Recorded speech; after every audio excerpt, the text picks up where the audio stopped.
Thank you so much for joining us this afternoon. There have been developments, as you know, in the past 24 hours that we are going to address. Our list of speakers today will be Orange County Mayor Jerry L. Demings, Dr. Raul Pino, Orange County Director of the Florida Department of Health, Dr. Yolanda Martinez, Orange County Health Services, Carolyn Fennell, who represents Orlando International Airport, and Susan Forbes from One Blood. To our Spanish-speaking media, Dr. Pino and Dr. Martinez will be happy to answer your questions on the spot in Spanish. Please feel free to ask them during the news conference in order to help your audiences. Now I would like to introduce Mayor Jerry L. Demings. All right, thank you, Jane, and good afternoon to all of you. Thank you once again for coming.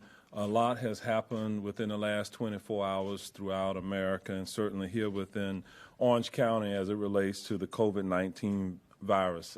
It certainly is fast moving within our community and within the state of Florida.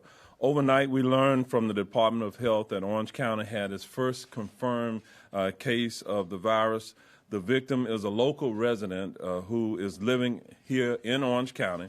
That person was exposed, however, to the virus while outside of Orange County and is at this time self-isolating along with his family.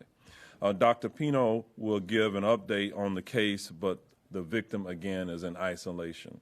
Yesterday, we told you about a local woman who also contracted the coronavirus overseas and died in California. She never returned here to Florida. I want to make that clear. And she was in isolation there in California. Again, our hearts and prayers go out to that particular family. Our goal today really is to continue to keep you informed and make sure whatever information we receive, we also share with our public. We are continuing to remain calm here within this community, and we want our residents to also remain calm.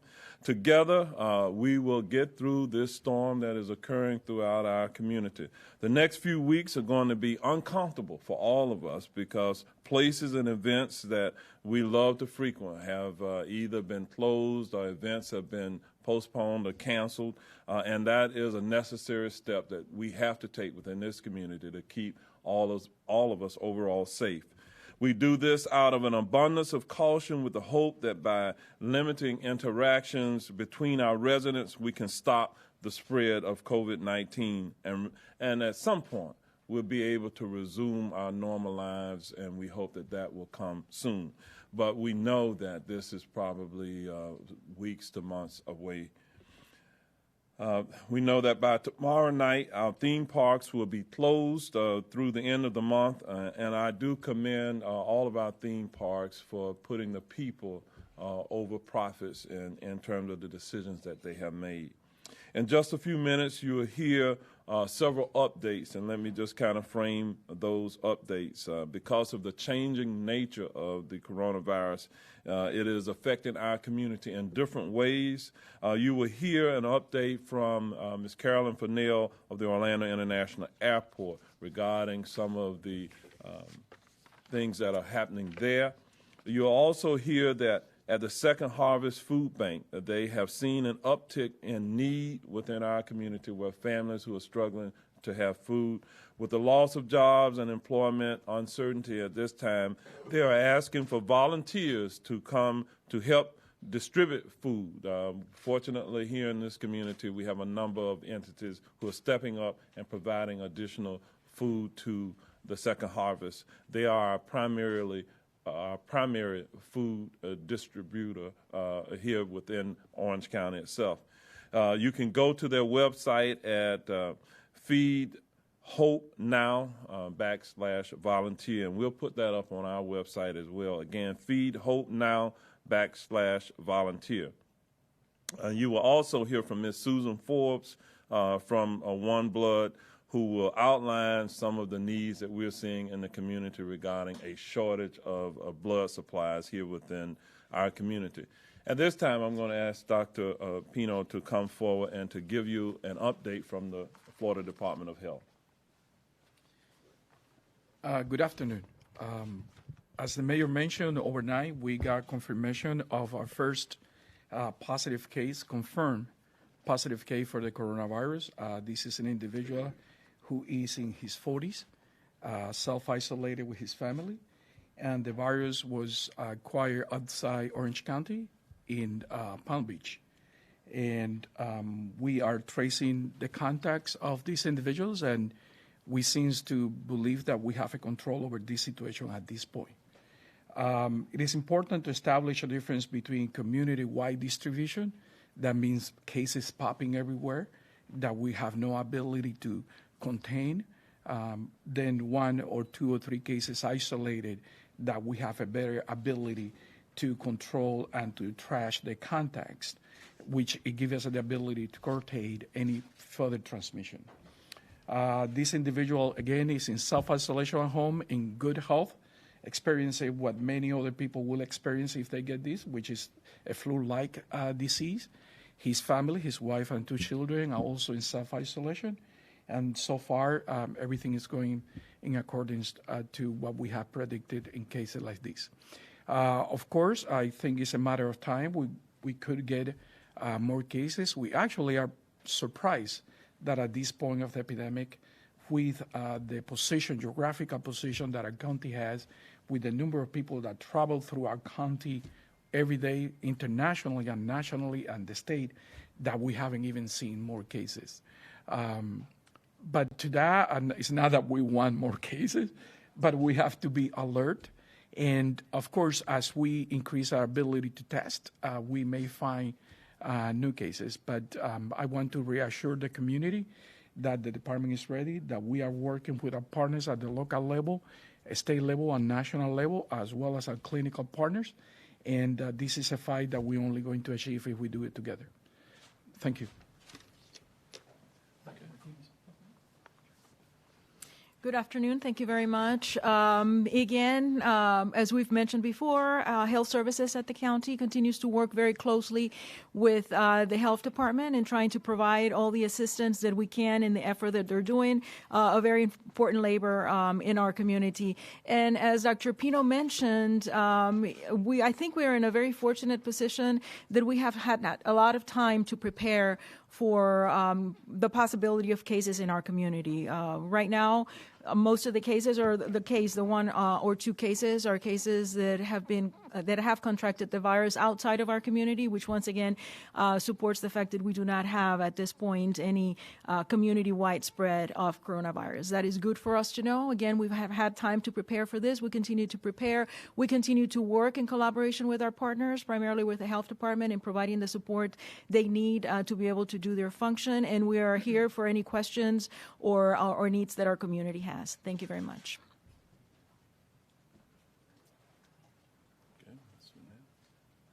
Good afternoon. As you know, and as the mayor says, this is a very fluid environment and condition of operations. At Orlando International, you heard earlier this week that all flights from Europe, with some exceptions, had been suspended. Earlier today, the president suspended flights to the UK effective midnight on Monday. That accounts for some 4 to 5 flights per day. So that does impact the number of passengers that are coming in. Operations today at the airport are steady. We're obviously seeing more departures than arrivals. Our team there has a plan, working very closely with the Orange County and other health officials to make sure that we have a plan for responding. But we'll continue to monitor what's going on. The airlines make decisions on their operations. Our advice to anyone needing a flight is to check with their airline. Thank you. Good afternoon. I'm Susan Forbes with the Blood Center at One Blood. One Blood and blood centers across the nation are experiencing rapid cancellations of blood drives. The significant drop in donations is now affecting the ability for the nation's blood supply to be adequately replenished. As businesses and schools close and events are canceled, it is impacting One Blood's collections, and it is drastically limiting where we can go to host blood drives. In the past week alone, One Blood has had nearly 400 cancellations of blood drives, which equals about 8,000 units of blood that have gone uncollected. In addition, we are seeing a noticeable decrease in the amount of blood donors that are turning out at our blood drives and at our donor centers. As blood drives continue to be canceled, we are quickly approaching a situation of a critical blood supply issue unlike we have ever seen before. Blood donors are needed now more than ever. Every blood drive that is canceled, every donor that does not show up, further puts the blood supply at risk. Now is the time to donate. We cannot stress that enough. If you are healthy and eligible to donate blood, we urge you to please visit a One Blood donor center or to a Big Red Bus blood drive. If your business is still open, we urge you to please consider hosting a blood drive. If your business or school is closed, we encourage you to please visit a One Blood donor center or a Big Red Bus as soon as possible. You can go to oneblood.org to find a location. In times like these, people always ask, what can I do to help? Blood donation is an easy way that you can help our community and make a major impact. It is imperative that our community have a ready blood supply at all times. If you have never donated blood before, now would be a great time for you to start. The blood supply cannot be taken for granted. Every 2 seconds, someone in this nation needs a blood transfusion. It can only come from a blood donor. Trauma patients, cancer patients, premature babies, sickle cell patients, the list goes on and on of the amount of people needing blood transfusions on a daily basis in order to live. This is not something that can wait. People's lives depend on blood donations. There is no substitute for it. Regardless of what is happening with the coronavirus, the need for blood does not stop. All blood types are needed, and platelet donors are urgently needed. Platelets only have a 5-day shelf life. They are tested and processed very quickly and sent off to a hospital. Cancer patients are very high users of platelet products. They depend on blood donors to help them endure the harsh effects of chemotherapy. Blood that is donated today will be tested and processed and sent out the door within 2 days. The turnaround is quick, making the need for blood constant. Safety of the blood supply, our donors, our team members, our One Blood top's priority. It is imperative that the public understand that it is safe to donate blood. The FDA has stated that the coronavirus does not pose any known risk to blood donors during the donation process or from attending blood drives. All blood centers are regulated by the FDA, and we must follow strict guidelines handed down by the FDA in order for us to operate. Our facilities are clean. They meet all FDA standards. Every donor bed is wiped down with disinfectant after each donation. Our frontline team members wear medical gloves that are changed after each donation. If a team member is sick, they do not come to work. Only people who are healthy and eligible are able to donate blood. People who are not feeling well or showing signs of illness would not be eligible to donate blood. As an additional safety measure, One Blood is also asking people who have traveled to countries at high risk for the coronavirus to self-defer from donating blood for the next 28 days upon returning to the United States. The FDA has stated that the coronavirus poses no known risk to the safety of the nation's blood supply and does not pose any known risk to patients receiving blood transfusions. The FDA has also said that there have been no reported of cases of transfusion transmission of the coronavirus. Ensuring a ready blood supply is a challenge even under normal circumstances. It is even more challenging now in light of the coronavirus. It is all hands on deck at One Blood and at every blood center across the nation. The coronavirus is only heightening the need for a ready blood supply. Blood donors truly are the first responders. They do their part days before the blood is ever needed, and as a result, the blood is there when a patient is in need. We cannot wait for this situation to impact us any further before taking action. It is critical that people turn out to donate blood. The nation's blood supply urgently needs you. Thank you. As you've heard, sometimes we have unintended consequences whenever we have a crisis in the community, and that is one that perhaps we did not anticipate. But at this time, I also see that we've been joined by U.S. Representative Val Demings I hadn't seen her myself. She just arrived from a plane ride. I'm going to ask her to come forward because I know that they worked into the wee hours of the morning to pass a bill, and perhaps she can share with us here locally what some of the federal legislation may do to be helpful to our community. So, Representative Val Demings. Well, thank you, Mayor Demings. And I want to say good afternoon to all of you. You know, it was interesting listening about the impact on the blood bank. I've thought about a lot of things, Doctor, since we've been involved in this pandemic, but I had not thought about the impact. While we know the coronavirus pandemic is causing a domino effect. When I was flying home this morning, you know, we were on the House floor until the wee hours. And when I was flying home this morning, I was reading the headline in the Orlando Sentinel. And I was encouraged by that headline as I thought about what my local community was doing. And it said, "We will get through this together."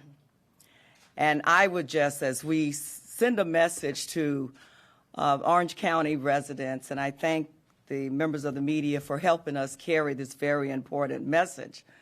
As we go through the next week, the next 2 weeks, the next month, I would just ask everyone to remember that we will get through this together, because I've seen this local community deal with crisis before. And when we come together on one accord, we just always seem to win.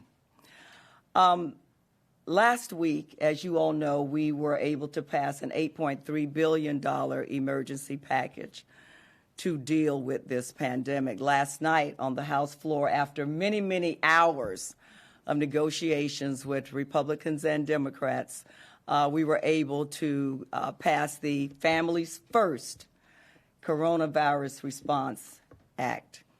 And what we're trying to do in that act is in the name, because with all of the many issues we're dealing with, it's how we take care of people. The safety and security of people is truly the number one concern, not just in this community, but in communities all over this nation, and quite frankly, all over the world.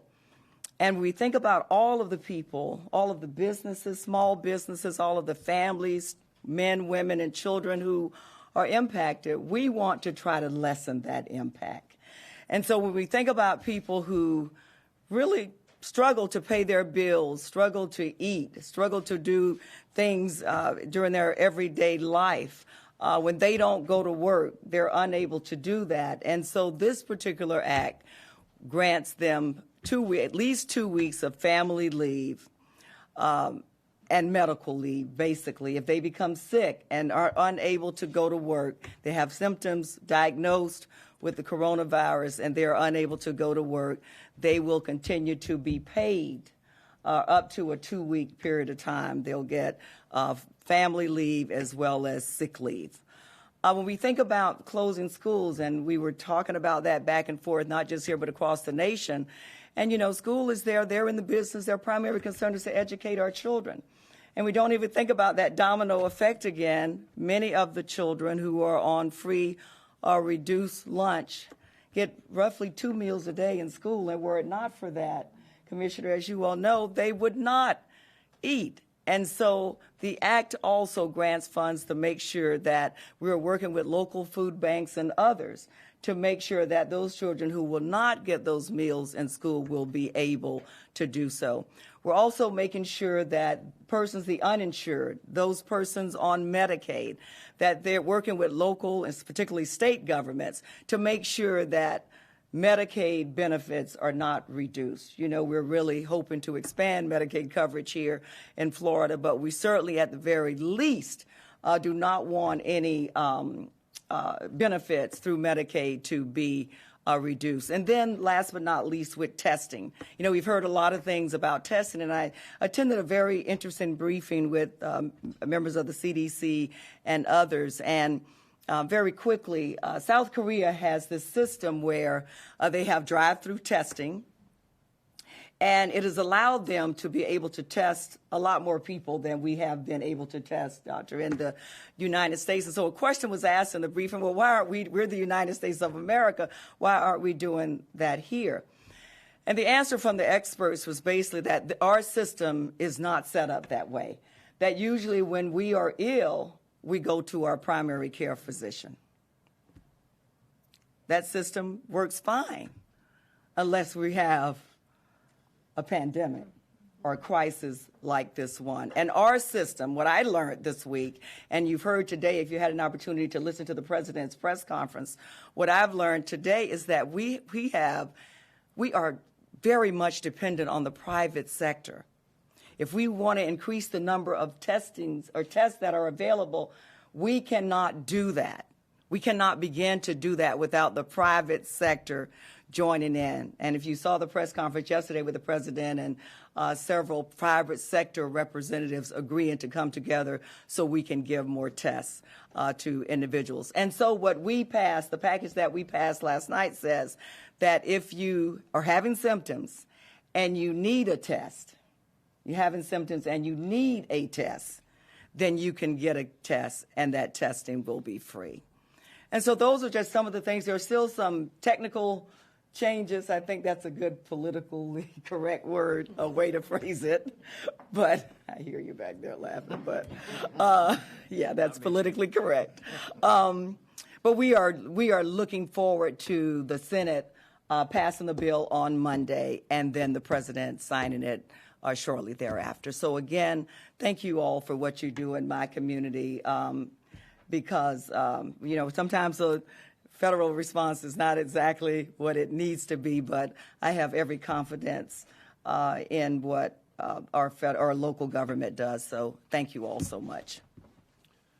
Okay, so at this point, you have received a federal update, state update, and a local update, and we'll open it up for any questions that you may have at this time. I have a question for the health department. When speaking with the Orange County patient, when asking him about his travel history, has he indicated when in Palm Beach he may have gone to Mar-a-Lago and attended a brunch that might have been attended by the President of the United States? That's correct. Hi. Congresswoman Demings, I did have a question about the bill. Given the stipulation that folks, if they sense they have symptoms and can request one to be tested, are they doing that through their primary care provider? Not necessarily. If they can go to their primary care provider, who will put them in contact with either the state healthcare or health department, or they can go through the CDC.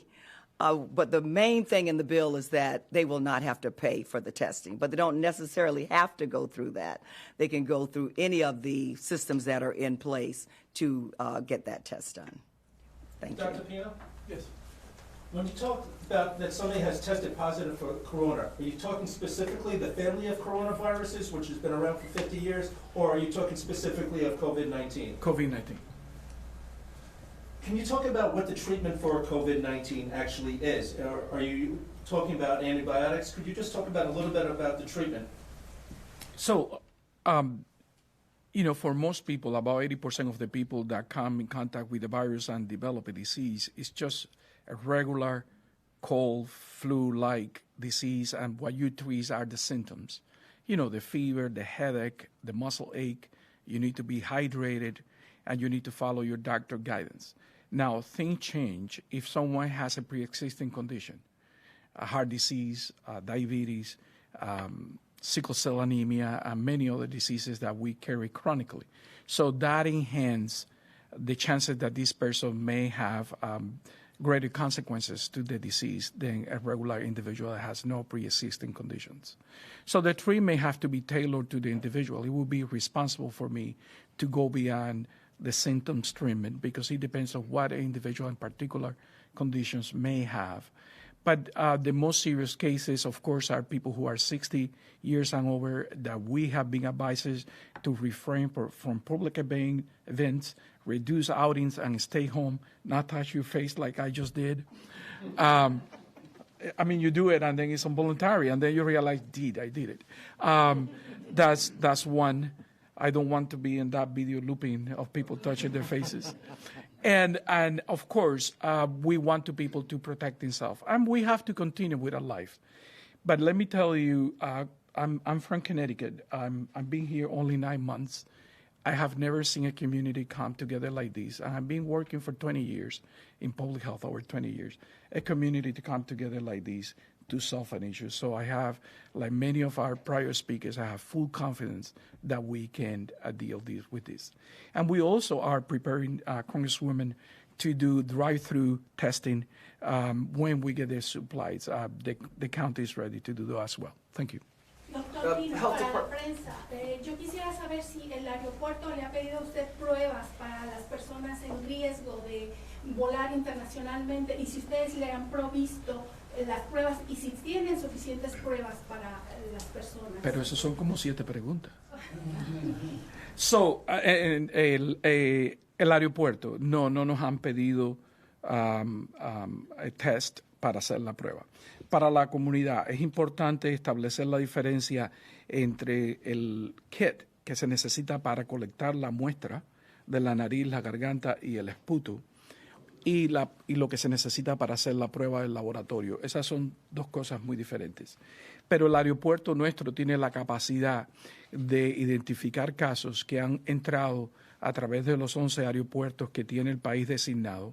Y ahora con la reducción de los vuelos, y la comunidad tiene que entender que todas las medidas que se están tomando es para prevenir la transmisión, no porque estemos preocupados, es porque queremos prevenir.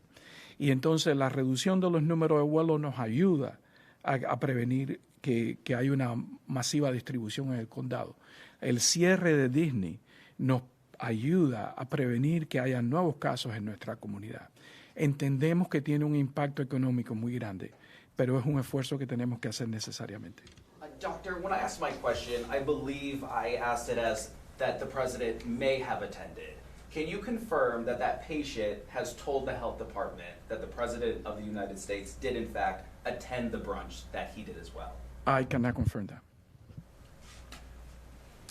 Okay, as you see, we have tried to be inclusive in what we're doing here within this community as we respond to COVID-19. I do thank you for coming today. We will likely, as things change, we'll come back and give you an update at some point in the future. That will depend upon what specifically happens here within Orange County. So thank you for being here.